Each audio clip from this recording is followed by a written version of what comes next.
you wanted the best, you've got the best podcast, the hottest podcast in the world.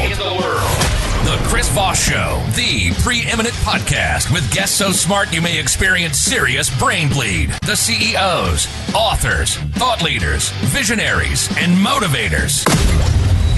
Get ready. Strap yourself in. Keep your hands, arms, and legs inside the vehicle at all times, because you're about to go on a monster education roller coaster with your brain.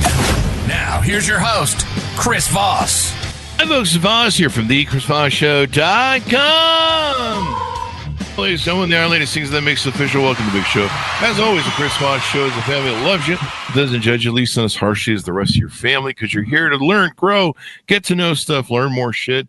And, that was going to be the original name of the podcast, Learn More Shit Podcast.com. But I don't know. It seemed to have a better ring with my name on it. Go to goodreads.com/Chris Voss, LinkedIn.com/Chris Voss. Chris Voss one on the TikTok and all those crazy places on the internet. Opinions expressed by guests on the podcast are solely their own and do not necessarily reflect the opinions of the host or the Chris Voss Show. Some guests of the show may be advertising on the podcast, but it is not an endorsement or review of any kind. Today we have an amazing young man on the show. Michael Dodsworth joins us. He is the founder and CEO of Fanfare. He spent 2 decades helping brands and artists navigate high-stakes product launches and events, often witnessing the agency of midnight meltdowns and crushed servers and bot-infested queues firsthand. Frustrated by these reoccurring nightmares, he founded Fanfare to tackle the problem from both sides, delivering fairness and transparency to fans, and giving brands powerful tools to turn hype into lasting loyalty. Welcome to the show, Michael. How are you? Thank you. It's great to be here. I'm not sure about young man, but I appreciate it. We gas everybody up on the show. It's an old Carson trick. I'm doing well. Thank you. Give us your .io or .coms, wherever you want people to find you on the interwebs there. People can always find me at fanfare.io. If any of this interests you, if you want to learn more shit about drops, please reach out. I'm always welcome in people to come in and talk to me about this stuff. So you can find me there. LinkedIn, I'm always on there for my sins. So you can reach out to me there too. So give us a 30,000 over what you guys do there at Fanfare. So if anyone has ever found themselves in a high stakes launch, whether that's for tickets to Taylor Swift, to Oasis, whether it's some retail experience, maybe it's a Black Friday, Cyber Monday, a sneaker drop, maybe a product that you really, really wanted to go after, like we all have our things, you'll know that the consumer experience is always painful. It's staring at a spinner. It's feeling like the process is not transparent. You see all of those tickets disappear to the secondary market before you've had your chance in line. And it's just a painful experience again and again. And it almost feels like the pain is just part of the process. There's just this understanding that I have to pay this tax. If I want to get my Switch 2 on launch day, I'm just going to have to put myself through significant pain. And it doesn't have to be that way. So Fanfare is there for brands, for retailers, for ticketing vendors to ease that pain for customers and to allow brands to do really interesting stuff with those experiences. And I've seen some of those failures of a launch in brands that we've helped at South by Southwest or CES show over the years, where, you get everything ready, you do all the prep work, and then you launch, and then people are like, I can't sign up to the app. And you're like, well, what's it doing? And they go, it's crashing or something like that.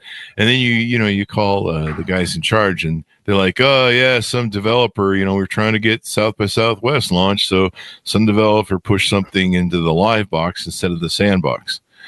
And now it's always a painful thing. It's painful from both sides. Like having spent some time on the other side of that fence, there's just kind of pandemonium happening. Oh yeah, people are just kind of firefighting those kind of issues. And it really doesn't need to be that way. Yeah, you're just like, and it always seems like they want to update shit at the last second, and then it mucks the whole thing up. Like, why don't you just leave it alone? It was working a week ago. But, they're like, it's a new thing, But, yeah, I feel you on that. I've seen that movie before, and, of course, it's never my problem. So I just kind of go, You got thousands of people going to the website to sign up, and no one can sign up. Good job. So, I mean, we've seen artists who they've been preparing for months. Yeah. They've been working on a product, it's some collaboration, and they're ready. And just like that final hurdle, they just fall. And it's not because of something they did. They like the vendor fell over or something happened. Yeah. And, all of that work kind of gets squandered and you end up frustrating people, which is not where you want to be. So how does Fanfare help you overcome that? What are some of the tools that you guys utilize that help get a successful launch? And I believe that's what you call a drop. Is that correct?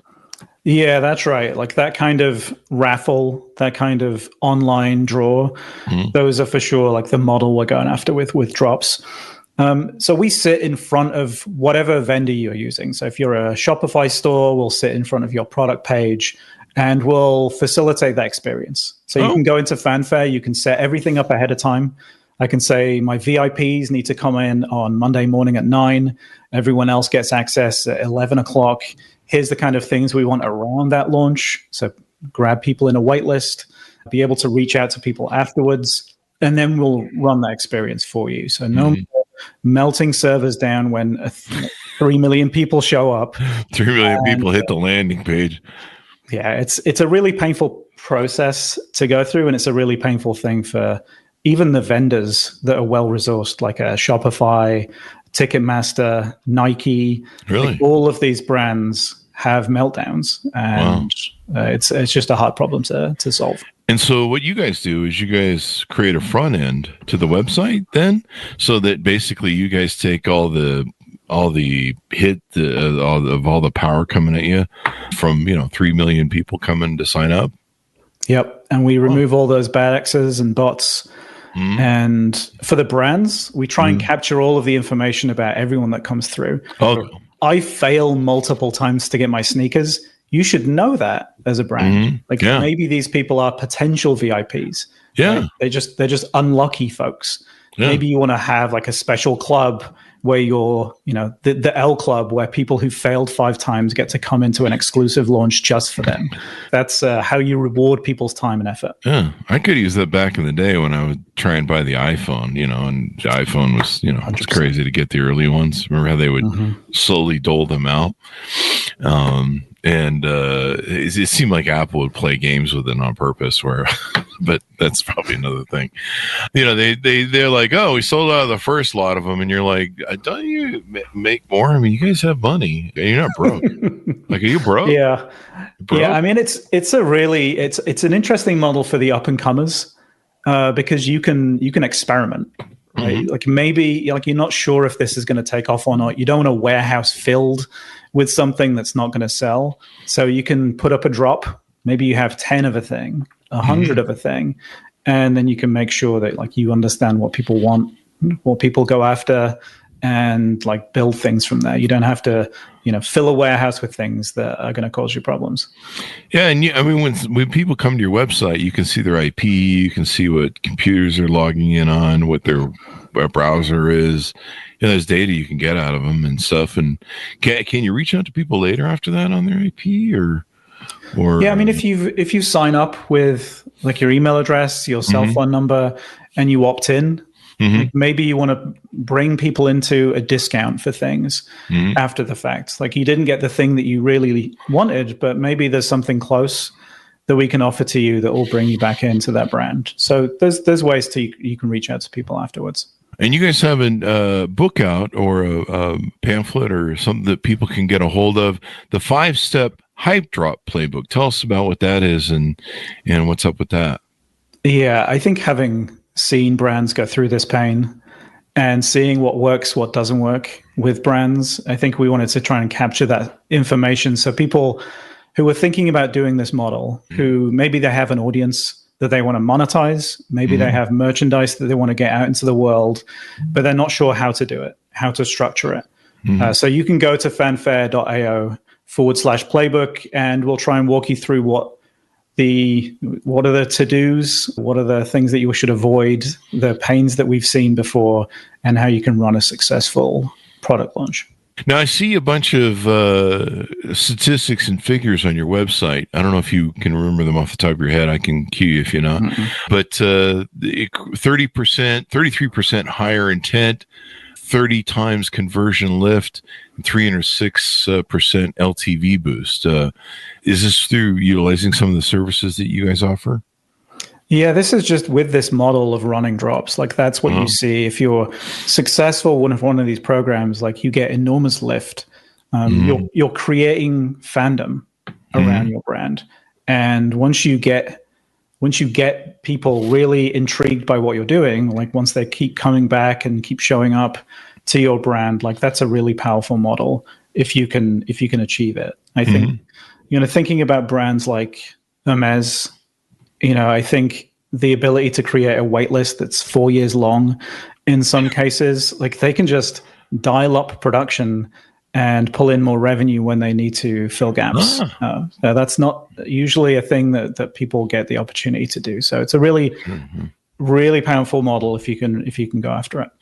Yeah. So pregame perfected. You sit down with them. You know how to do these well because this is your trade, and you get everything lined up. Everybody on the same page. I mean that was the one challenge we used to have back in the day when we work with brands to launch products. Is we rely on them to do their job, and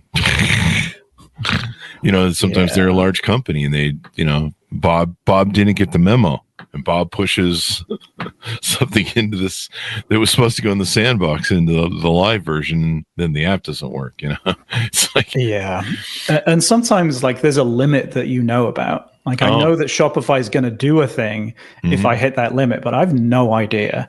Like, is this launch going to be the one that finally flips the switch on that experience? Am I going to find my customers just find themselves in a bad experience that's not of my making? And I didn't, necessarily know this was going to happen, but bots showed up, bad actors showed up and caused it to be painful. So we definitely hear that experience too is, maybe something takes off more than you expect. But now you're dealing with things on fire, frustrated customers. And, if you've created that anticipation and people really want the thing that you're selling, if you fall over in that moment, you cause extra frustration. So people get pretty irate when you fail during a drop. Oh, yeah. And then they bail. And they're like, F you and your brand. I'm not going to bother with you anymore. I'm not going to sit here and try and log in over and over. We've seen that live at standing in a crowd at South by Southwest, and everyone's sitting there going, we're trying to sign into the app right now. And just 404s. Yeah. You're like, really? Oh, wow. Let me make a call. So you guys control the chaos. Yeah, I forgot about the bots. There's bots that come for everything nowadays. And then tracking the actual intel so you can identify your super fans. I like how you do this VIP thing first, where VIPs can either pay to get in or get access. I guess if they're truly VIPs. And then you got your early access and you can push through. And that way, you get those VIPs in there and they help make the place look good, right? Yeah, I think what drives fandom with folks, like what drives people to keep coming back, it's not things like discount codes, right? It's not things that like these kind of flat, boring experiences. It's exclusivity. It's the feeling that you're being treated as a special group, right? And I think that's like creating your VIP list, your subscriber list, whatever it is, and giving them early access, exclusive access, like moving them forward in line because they've spent time with the brand. Those are really important things. And you guys do a thing called VIPs by design. Tell us about how that works. Well, I think this is the feeling that, VIPs aren't necessarily the people who spend the most. Like maybe they're the people who spend the most time with an artist, with a brand, with a retailer. I think if we wind back to the Taylor Swift pre-sale that went poorly a few years ago, there was an attempt to try and get real fans in through the process. There's a realization that there's going to be enormous demand for these things, and we want to try and get real fans in at a reasonable price for those folks. But the way that was done was, if you go out and buy 13 copies of the album, you get access to the pre-sale. So it felt like, copies. Wow. yeah, it felt like you're squeezing people for more money to try and get access to this pre-sale. Yeah. So our attempt is try and gather as much information we can through these kind of experiences, through your interactions with a brand. Like maybe you do an unboxing experience and show that off in various places. Like we want to move you forward in line because you've done that with the brand. So kind of building the idea of loyalty beyond just how much revenue that person brings in. Yeah, 13 albums, Taylor Swift albums. I might be 13 Metallica albums. I still haven't bought one Taylor Swift album, so But can you help with the launch that they did today of Taylor Swift and Kelsey getting engaged? That's a big huge news item today. It is. I mean, if there's any merch going on sale, if they're going to put anything up, they've definitely crashed large vendors before when they've launched things. So absolutely, they should not crash Shopify again. Maybe she should sell access. If you buy 13 albums, you get to live stream into the marriage, right, or something like that. I could see some merch here. Yeah, we've done work with brands in the past where live streaming has been an element. Actually, so you have an audience. They show up on time, and maybe you want to have your celebrity go and meet and greet the fans. Yeah. So that's something that you can do. So it feels less painful, but I'm sure Taylor Swift would bring most sites to the ground if they decided to do something like that. I mean, she was killing it with ticket sales with that thing. Speaking of ticket sales, there's some notes here about some different things you guys did with What We Learned trying to beat Ticketmaster. Was that involved with Taylor Swift or some other band? Yeah, this was the company I was at before starting Fanfare. So this is kind of the origin story for Fanfare. So I joined a company called Rival. We were very on the nose with the name of the company, and we were going after the likes of Ticketmaster, the likes of Access. We were a primary ticketing vendor. We had the Kromkeys as early investors of ours, so we were targeting things like the Rams, SoFi Stadium, things like that. So we were going after Ticketmaster, and people buy tickets to the Rams? No, I'm just kidding. I'm just teasing. I'm a Raiders fan. There's no one we buy tickets. We just cry about it. Yeah, I'm more of a rugby fan, so this is all a wash for me. But yeah, we were going after those kind of experiences. It's a difficult area to get into. There's definitely a lot of problems you have to try and get your arms around to run an event like that. But we had a good system. We had a good process set up, and part of it was dealing with the 3 million Swifties turning up at 9 a.m. on a Monday morning, right? The bots showing up. But fast forward to the start of the pandemic, we were acquired by Ticketmaster. Oh, really? And sadly, that product didn't see the light of day. That kind of just added to my frustration about like, why is this not a solved problem? And then seeing it again and again in retail, it's a little cliche for an English person to be obsessed by queuing, but that's kind of where I am in my life. But yeah, it's a painful process wherever you are, ticketing, live events, and retail. So I think this carried forward. Yeah, I mean, you've got those people that come in on Ticketmaster and they buy like bulk of stuff. And in fact, I think there's a group that buys Taylor Swift things in bulk that's under a lawsuit from the federal government now or something. Kind of interesting. It's an interesting area, actually. I think the more we got into it and realizing, like, actually teams will use brokers themselves to try and mitigate some risk. Yeah. So, they're not sure if they're going to get to the playoffs. They're not sure how well the team's going to perform. If they perform poorly, now we're going to have to take a hit. So rather than do that, we're just going to offload that risk to a bunch of brokers. We're going to sell them. Whole chunks of the stadium are going to be gone to brokers before anyone really gets their hands on the tickets. So that's what happens to my Raiders every year. It is. It's a crazy process. Since 1995 or something, 92. It's funny. Ticketmaster just buys out its future competitors like Facebook does, and then somebody's come along doing something better and they just buy it and ruin it, I guess. That's what Mark Zuckerberg does. Yeah, it's and like I say, it's a difficult area to get into, and that's one of the issues. Is just have one vendor that has enormous market share and is open to doing things like that. It makes it very hard. Oh, money's money. Hey, a better app than Facebook. Oh shit, Mark just bought it. So there's another thing you talk about. What legacy brands can learn from sneaker culture? What can we learn from sneaker culture? I think brands like Supreme, the sneaker brands, Nike especially, have kind of been at the vanguard of this kind of drop experience, building fandom around their launches, like especially Supreme. They could pretty much stick their logo on anything and people would show up. There'd be a 3-hour wait around multiple blocks for whatever it was. And I think that the idea of fostering loyalty and fostering fandom is something we've started to see spill out into different categories. You saw it with like Stanley with their Quencher. You see it with collectibles, with luxury items. You see more and more brands going after this. And I think for me, there's like a separation between the things that we need, like detergent, socks, the boring things. Like for those things, I want convenience. I don't need it to be a memorable experience. Like I want to immediately forget. I'm not waiting in line for socks. No, society has gone terribly wrong if we're waiting in line for detergent.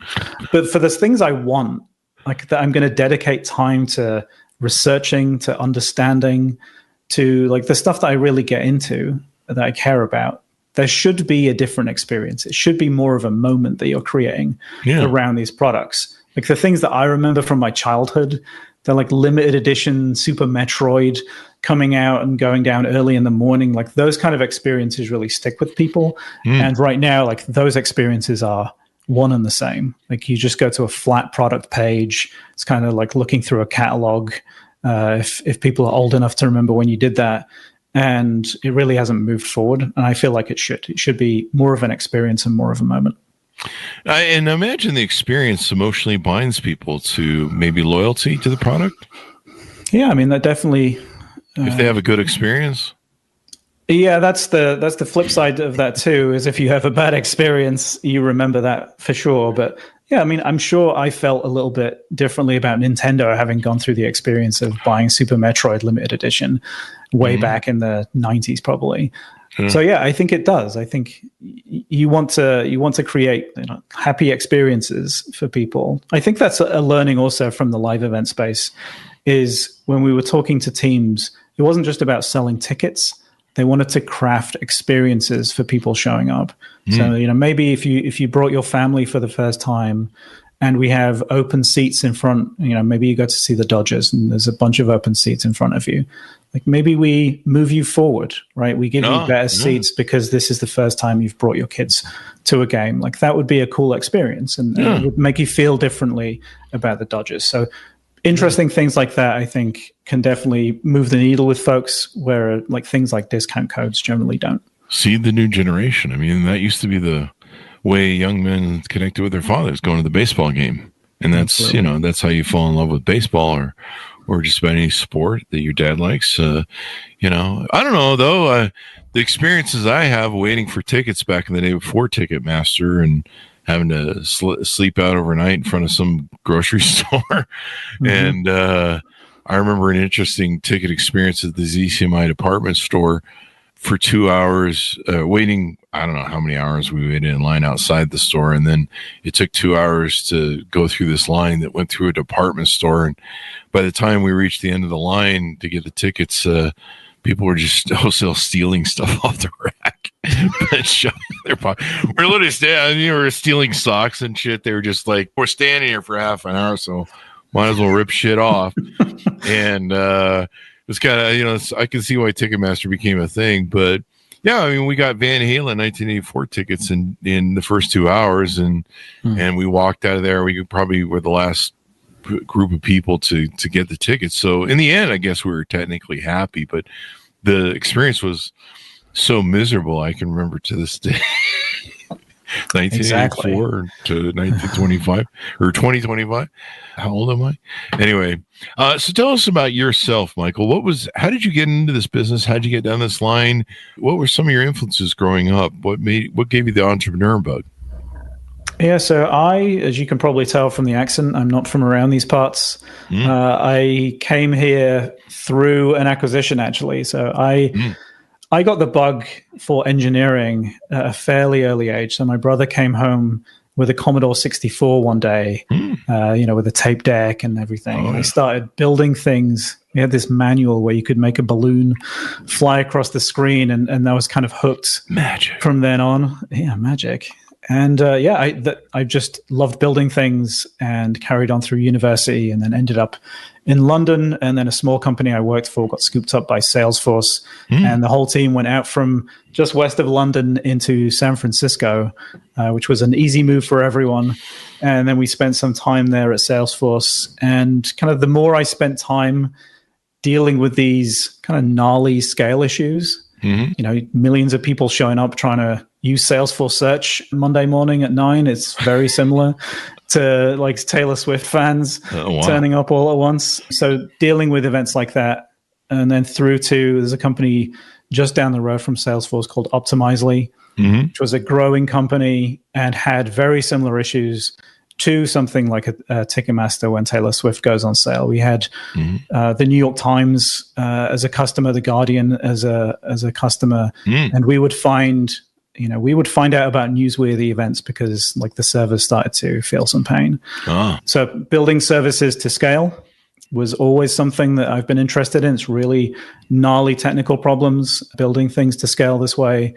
And then through into Rival and seeing that with ticketing and seeing the painful experiences that people go through. And, having gone through them myself, it felt like this is a problem that should be solved. There are solutions to these problems. Like you don't have to camp out overnight for an in real life experience. There are better ways to run these things. So wanting to fix that problem, having spent some time fixing problems very similar to this in other spaces. Yeah. Gaming would be a big thing to fix these problems on gaming day launches.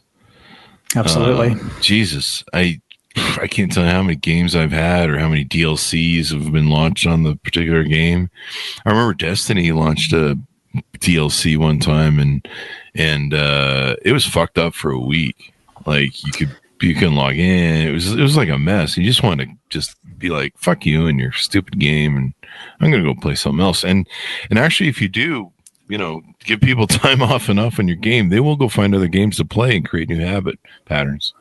Yeah, I think the Battlefield 6 beta was a week or two ago, like giant waitlist, people waiting multiple hours to get into those things. So painful. The launch of Battlefield 5 was painful as shit too. When you finally got in, it was just a piece of garbage. You're just like, what the fuck? You got tanks that can go up the side of buildings and shit and fly, and you're like, what? It was like really, you had weird graphics that you could see through the walls and stuff where like it was malformed and shit. You're like, who launched this crap? Yeah, sometimes a beta like covers over a lot of things. It feels like sometimes it's almost there. Sometimes it's like not even. I don't even do betas anymore. It ruins me. It makes me want to quit the game just as it is. I'm like, I'm not going through that masochistic process with you. And even then, like there's nothing worse than on launch day, you've taken the day off from work and, you're waiting for your favorite game to launch. You're sitting there and it's just, the swirling's going on. You're one of 10,550 whatever can't get in. And you're just like, didn't you buy servers for this day? Like extra? Like, I know that, you can buy stretch servers. Like, what the fuck? There's some games where I took a whole day off and I didn't get in till like 10 o'clock at night. Oh, brutal. Or sometimes the next day. And I was like, seriously? Just make me hate you. Oh, and then you want me to pay you more money for stuff? Like, you don't even spend the money in the right place. So, gaming would be a huge place for this. I could see that. Yeah, I feel like getting people to pay for an experience that's like you're helping me develop it and I'm paying for it at the same time. Like that doesn't feel like a a fair process to go through. But that's where we're at. It's like, what did I pay for? Anything more we want to talk about before we go, or tease out about the company, how you guys do it? Is there a minimum spend or a minimum size of company they have to be to work with you guys for these launches? No, we actually work with a lot of like small up and coming brands and individuals. Like maybe you're an influencer that has a giant audience and you want to get things out to people. Like we work with those people too. We try to be careful in like how we structure the payment plans and so on. So like if you're just getting up and running with a service, there's hardly any costs associated with it. So you can get up and running and run a drop without much effort, really. Please reach out if people have something interesting that they want to set up, if they want to run an event like this. Always happy to talk to people about that. If you want to go to fanfare.io and walk through the process and figure out how to run one of these things successfully, please do. We do have some interesting in real life stuff coming up. We have a conference coming up in September in Paris, and we're planning on showing something where we can run an in real life drop and have it be no pain involved and no like giant lines around the block. So trying to fix that particular painful process. Same queuing problem, less scale because people are there in person, but still the same painful processes. We saw someone do a launch in Manhattan where they were just basically throwing PS5s off the back of an SUV, and the police getting involved. I remember that. Yeah, exactly. That was kind of wild, man. Yeah, that was wild. That many people showed up for a free PS5. Yep, and they weren't busy gaming either, because But that was kind of interesting. How many people showed up for that? But yeah, maybe you could do a launch for the invite. Who wants to be on the invite list to the wedding of Taylor Swift? I'm sure that's going to be a crazy bunch of celebrities that want to be seen at that one. I'm going to be lining up for the Kelsey Taylor Swift divorce court hearings. That's what I'm going to go start hanging out in front of a court waiting for that one to go down, because I think it's pretty much a guarantee at this point. You set up the wait list already? Yeah. She probably 7-10 years maybe. That seems to be the average. What, the average marriage is 7 years now? Yeah. All right. I know where to put my list then. So yeah, you can launch. Maybe you can start a wait list for the guys who can date her after they divorce. Anyway, I'm just right now I'm getting an email, I'm sure, from Swifties. Yeah. There you go. How dare you? They're a motivated group. Yeah, they are. And I like Taylor Swift. She's a really nice person, and so does Kelsey, even though he's, tends to beat us Raiders in our league. But I wish him no harm, But if he beats us again in the Super Bowl, I'm going to wish for her to take him to cleaners and divorce. No, I'm just kidding. Being just funny, folks. Don't do that. Anyway, I wish them both well, and their divorce lawyers. So thank you very much for coming on. Give us your .io and any .coms you want people to find you as we go out. Yep. Well, it's good to be here, and fanfare.io is where you can always find me. Like I say, LinkedIn, I'm always camped out on there as well. So if you just want to message me, say hello, please do. Sure. I'll just message you, say hello, Sure, absolutely. Hey, how's it going, eh? What do you need? Nothing. I just called to say hello. So thank you very much, Michael, for coming to the show. Really appreciate it. It's been fun to have you on, and great data. And I'm glad somebody made a thing for this, because, I've seen a lot of just horrible launches, and just like, oh, man, for the love of God. Yeah, same. Yeah, I'm looking forward to that pain going away. Yeah. It's like, here's what. It's 3 days before the event. Don't touch anything. Leave all the buttons alone. But no, it helps having that frozen. I'm sure that you have. Don't even think about anything. So anyway, thank you very much, Michael, for coming on the show. Thanks to our audience for tuning in. Go to goodreads.com/Chris Voss, LinkedIn.com/Chris Voss, Facebook.com/Chris Voss, and all those crazy places on the internet. Be good to each other. Stay safe, or we'll see you next time. And we'll see you next time. And or either way. Bye-bye.